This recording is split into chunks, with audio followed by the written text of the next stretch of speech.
When is the best time to travel, flex, and celebrate what you have accomplished? I think you should celebrate a lot. And the reason I think you should celebrate a lot is because you're reminding your team and the people around you that you're constantly winning. A lot of times you see really, really great football programs or businesses, they just get used to winning, and celebrating is a part of victory. Talking about all the good things that are going positive in your business or in your life lends itself to more winning and positivity in your life and in business. In regards to flexing, I've not always been a really big fan of flexing. I'm actually still not a big fan of flexing, but I do understand the residual benefits of flexing. I just think that's how we signal to each other as humans. You celebrate with your internal group and your family on the things that you guys accomplished together, because most of the celebrating is going to be done in-house, and it should be. What do you have planned for 2024? I'm going to buy a bunch more real estate. I'm going to keep putting people in the real world. I'm going to grow that platform. I'm going to do a couple world podcast tours. There's some big ones lined up, and I'm going to keep investing in the brand and doing my best to help people all over the world get where they want to be in life. I might not have all the answers for every person, but there's a group of people out there that I think I can be helpful towards, and I genuinely enjoy doing it. I'm very lucky to even be able to be in a position to do it, so I'm very much looking forward to growing the brand this year. So now, it's a very interesting question. I think you're gonna like a lot. Why do you think I doubt it. What's up?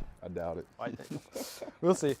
We'll see. Why do you think most Americans are lazy asses? Americans have just been winning for a really long time, man. It's the same cycle that you hear people talk about all the time. I didn't invent this. Good times create weak men create hard times create strong men. There's probably a lot of reality in that. I also think it's very human. You gotta understand, the average person live a better life than a king did 300 years ago. We have heating, cooling, indoor plumbing, Netflix, Uber Eats. It naturally makes you lazy unless you want more, and that's why I always think consciousness is so important. You have to find more consciousness and understand that there's more things in the world to get excited about, getting up and getting out of bed and going and getting after it every day. And I think the average American has it so good that it's hard to find that consciousness around them, because even if they're struggling with money a little bit, it's still substantially better than generations before them. America is just in this situation where we've won so much that we're fat and we're lazy. Yeah, sure. But at the same time, I think it's human in a lot of ways. That's why it's so important that you get out there and you look for bigger and better things to go achieve, because ultimately at the end of the day, if you don't, you're going to be unhappy. All the happiness is on climbing the mountain. I've never been happier than when I was chasing something. Sometimes, even though you get to celebrate when you achieve a goal, you kind of die inside a little bit because you had a purpose. And when you achieve that goal, you lost it. And that's why it's so important to keep scouting out new goals and new accomplishments and new levels of life. Because if you don't, you can find yourself quite empty when you've done everything you've always dreamed of. That's a dangerous place to be.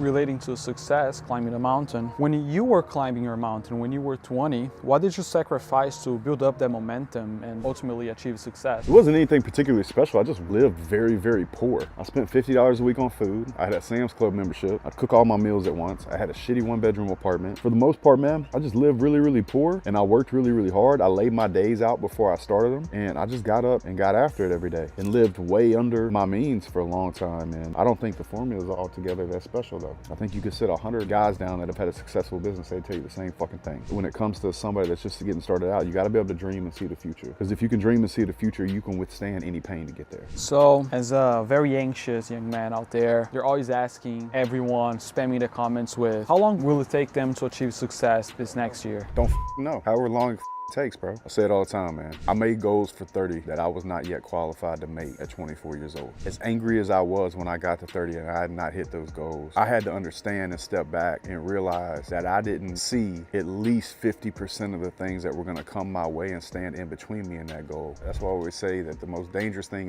in business is what you don't know that you don't know. I didn't realize the road was as long as it was on the ride that I picked. I very humbly found out how difficult that business would be. It makes sense for any young man who is overly anxious about the timing in which he meets his goal to calm the down and focus on where he's going instead of how fast he can get there, because he could get there faster, but he might build the business in the wrong way, he might set it up in the wrong way, and it could be all a house of cards if he does that. So sit down, take a deep breath, really think about what you want to do in the long term, build a solid foundation to any business or any relationship or anything that you're doing that you can stand on for the rest of your life, because you only get one shot at building a foundation. Any young man listening to this should consider that when he's feeling impatient, when he doesn't think it's going fast enough, it's going as fast as it needs to go, and sometimes sometimes going slow can save you. So how should you reward yourself after you reach a big goal in your business? I always thought that taking trips were a really good thing. Not that you should be like backpacking through Europe. I think that's bullshit. But particularly if you live in a small town, go spend a weekend in LA. Go spend a weekend in Miami. Go spend a weekend in a big city that has a real energy. I believe that cities have souls, man. You feel the electricity there. You feel the opportunity there. And I think that one way that you can find more consciousness is as you grow. Let's say you grow a business in a small town in Louisiana. If you go to LA, you're gonna soon realize that the people that live in the country club in your hometown aren't near as accomplished as the people living on the side of a mountain in Los Angeles. And you'll feel the energy in the air, and you'll see the entrepreneurs. You'll see the kid at the coffee shop making 40, 50 grand a month. You can see people all the time like living this laptop life where they're making the same kind of money as somebody that would own a business that did $10 million in revenue. They just don't have the same risk. It's a really good idea to get outside and look and see what's around you. And that'll really help you understand where you can possibly go, help you dream bigger. That way you don't hit your goal and stay in that small town and you end up stuck. Why do you think entertainment and sports can be so damaging around the holidays? Well, I just think it's a distraction, man. I mean, I was saying earlier on a story, this is my favorite week of the year, man, because so many people are watching football or drinking and sitting on the couch watching movies. And it's one of the easiest times to get ahead because you can like really load the bullets in the gun for the next year and really think about all the things you want to accomplish and start to kind of lay them out, kind of dry fit them on your calendar and see how you can make everything work. Start estimating how long it'll take to get certain things done, looking where you already have commitments. There's like buoys in your schedule that you have to touch, things you have to do, and then just start plugging those pieces in, man. And next thing you know, you got an entire year built out and you're ready to get off the runway. Whereas the guy next to you, man, he might be watching some bullshit bowl game that you've never even heard of until this year. So these weeks leading up to New Year's are some of the most impactful weeks every year for me because of everything we're gonna do from a tax planning perspective, from a business perspective, podcast perspective. So we have this question: how can I make sure to stay true to my New Year's resolution? Don't put it off, start. And then if you fall off the bandwagon, start again and just start again and start again and start again. Because what happens a lot of times, you go to start a habit and you fall off and you think you failed. But really, if you just start the habit again, you'll notice that every time you start the habit, you'll stick it a little bit longer, a little bit longer, a little bit longer. And so for me, working out's a really great example of this. Like you go through phases where you're not doing as good, just start again and then start again and then fail again and start again and start again and start again. Next thing you know, you're just starting every day. It's just clicking. Just keep starting over. Just don't give up on it. Be very stubborn about the goals that you have to put in place and the things that you have to do, and just start again. Even if you fail, just start again. That's what I would tell you.